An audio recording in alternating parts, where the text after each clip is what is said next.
It's going down. Alright, Shalom. First and foremost, giving all praises, honor, glory, respect, and blessings to Yahweh, Bahasham, Yahweh Shai, Bahasham, Rakak. Salutations to the Lord's elect on the four corners of the earth, pushing this truth and sincerity while patiently waiting for Yahweh Shai's return. And as always, I would like to give double honors to our apostles and elders of Great Millstone, which have taught us everything we know through the spirit and power of Yahweh, Bahasham, Yahweh Shai. And welcome to another series of It's Going Down, being brought to you by the spirit and power of Yahweh, Bahasham, Yahweh Shai. The IMF issues dire warning.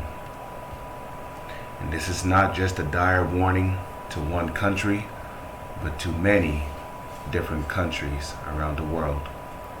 Kristalina says a third of world economy will be hit by recession in 2023. We are currently in that year right now, even as I speak. This year is expected to be even tougher than 2022, so you heard it from the devil's mouth. As the United States and EU and Chinese economies slow down, according to the head of the International Monetary Fund, which that's what the acronym for IMF is. The Ukraine conflict, soaring prices, hiked interest rates, and unrelenting COVID in China will continue to exert an impact on the global economy, Kristalina told CBS, a Face of the Nation program on Sunday. We expect 1/3 of the world economy to be in recession, even countries that are not in recession. It will feel like recession for hundreds of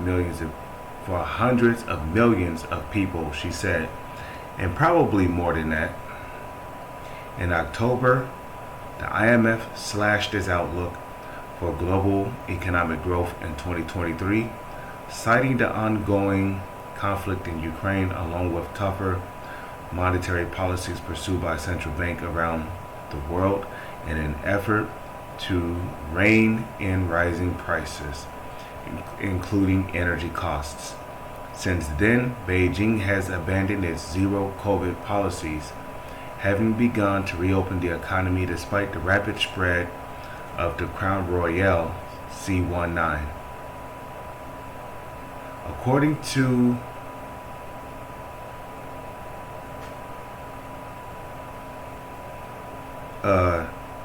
Georgieva, China will face a difficult start to 2023 as the world's second biggest economy is likely to grow at or below global growth for the first time in 40 years.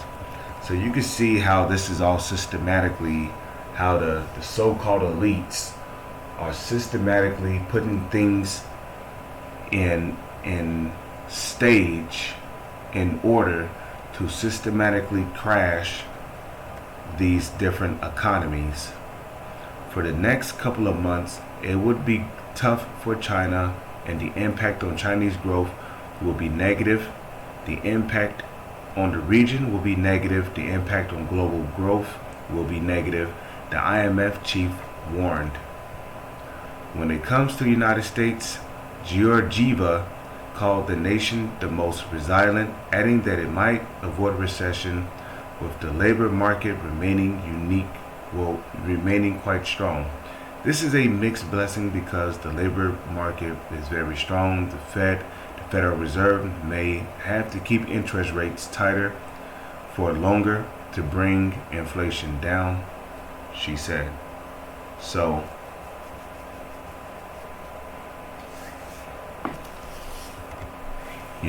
brace for impact because there's a lot coming. With that, I'm going to say Shalom is on to the next one.